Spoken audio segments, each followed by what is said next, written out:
Амжуурлог маань уртчих хэмээх шинхэн бүлэнтэй болж байна.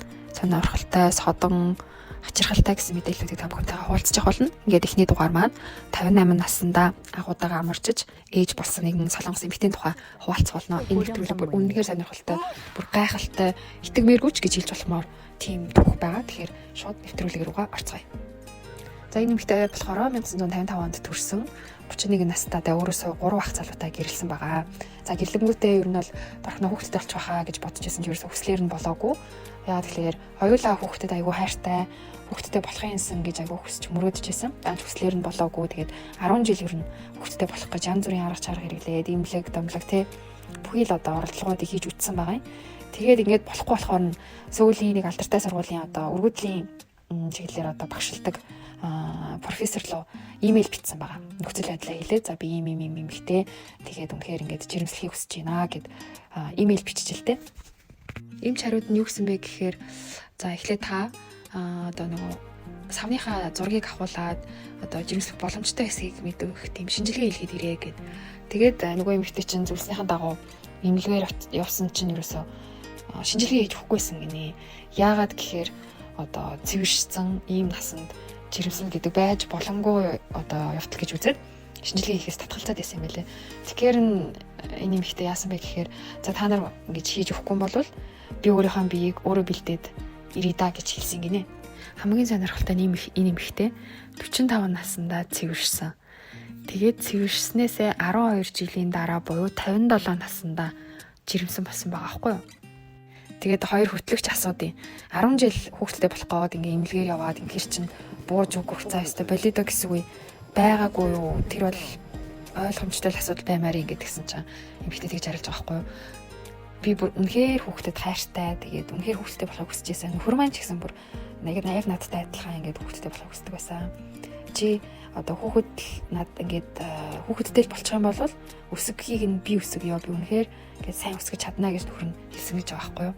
Хойд 56 настай байсан энэ эмэгтэй за биологийн насыг тий биеэ эрүүлжүүлэх хэрэгтэй болсон. Тийм болохоор за би тэгвэл 12 насаар залуучих юм бол жирэмслэх боломжтой юм байна гэдгийг ер нь бол мэдээд за 44 настай гэхэд бол бас ч гэж бас найдвар бас байгаа юм байна гэдгийг одоо эмчээс сонсч л тэ уламжлалтын эмчээс өөрөө уламжлалтын эмнэлэг эмчилгээнд аягүй итгэдэг юм байна. Тэгээд ямар ч тач нэг уламжлалтын эмнэлэгт очисон чинь эм чин за ямар ч тач 3 сарын хугацаанд нэг одоо тан уугаад үзье.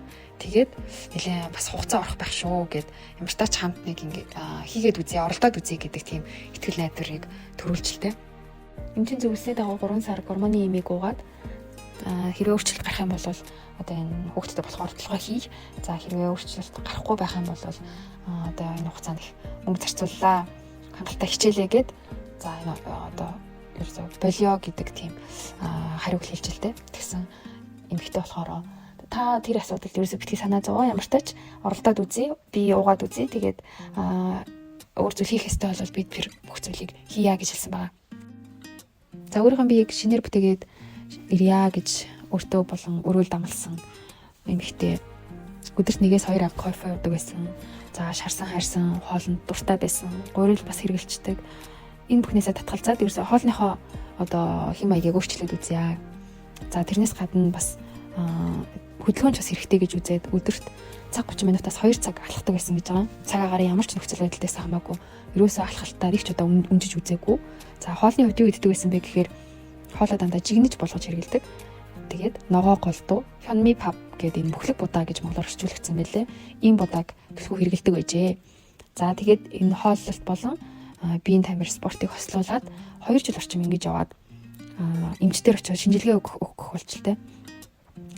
Тэгтэл одоо савны насжилт гэж бас байдаг юм байна. Савны насыг тодорхойлдог гэх юм уу. Тэгээд шинжилгээ өгсөн чинь 38 настай эмэгтэй сав шиг болсон байна. Одоо та шууд үр шилжүүлэн суулгах ажилбарт орж болох нэ. Шууд оролдоод үзье гэж эмч бүр ингээд бүр шинжилгээгээ хийчихэд бүр инээгээд бүр гайхсан янзтайгаар тэгэж гарч ирж өөртөө хэлсэн гэж байгаа байхгүй юу. Энэ эмэгтэйг эмчилсэн за зөвлөгөө өгсөн 2 эмч ярилцлага өгдөг. Энэ эмч болохоор ахмад насны эмэгтэйчүүдийн өргөдлийн эмчээр 30 гаруй жил ажилласан туршлагатай ийм эмч байгаа. За нас залуучаа өндөрчөө ер нь бол хүүхэдтэй болох гэж байгаа асуудад хийгддэг энэ эмчилгээ бол тиймч богино хугацаанд хийгддэг зүйл бол ерөөсөө биш ээ. За тэр үед нөхөр нь надаа юу гэж хэлж ирсэн бэ гэхээр эмчээ та хэцүү гэж ерөөсөө бити бодоорой. Чин сэтгэлээсээ эмчлээд өгөөрэй. Бид ч бас хичээе. Мэдээж үр дүн гарвал сайхан байна. За болохгүй бол үнэхээр бит хоёрын хувьд бол энэ хүртэл үнэхээр хичээлээ чадах бүхнээ хийлээ. Одоо ингээд болидоо гэж бодоход бол ерөөсөө харамсах зүйл байхгүйгээр бидэнд тусалж өгөөрэй гэж хэлсэн байдаг. Тэгээд тэр үгийг нь сонсоод энэ эмч одоо сэтгэл хөдлөөч гэх юм уу те. Тэгээд за ямар тач хийгээд үзье гэд эмчилгээг хийсэн байгаа юм. За энэ эмч болохоор тухайн үед ирсэн үйлчлүүлэгч биеийн эрүүл мэндэнд бүр үнэхээр сайн өөрийгөө шинээр бий болгосон тийм дайчин эмэгтэй байсан. Бараг тухайн үед сүүлийн үндгэн хийсэн байсан баха. Сүүлийн найдвараад хийгээд үр суулгаж амжилттай болсон кейсээ энийг бол хизээч мартдаггүй маа.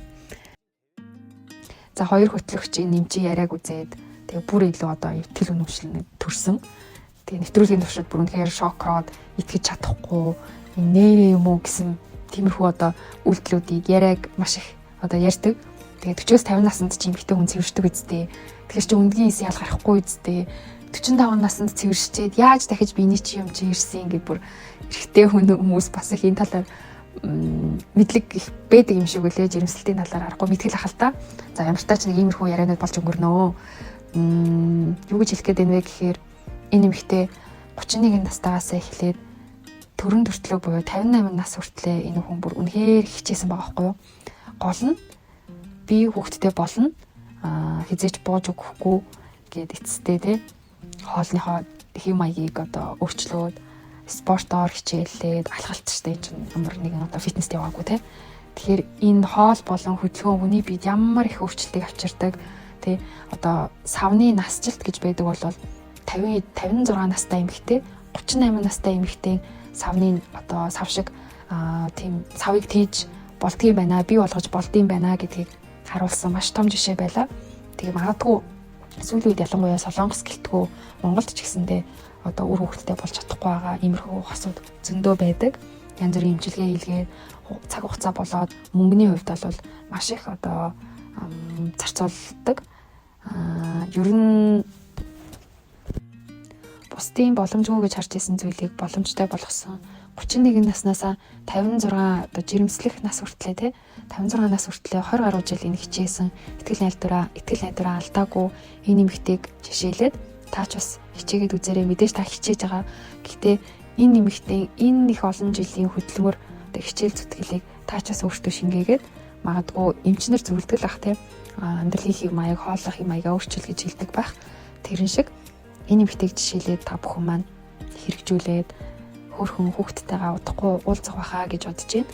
Ямар тач энэ хүртэл урт чихтэй хамт байсан та бүхэндээ баярлалаа. Урт чихийн 2 дугаар дугаараар уулзцгаая.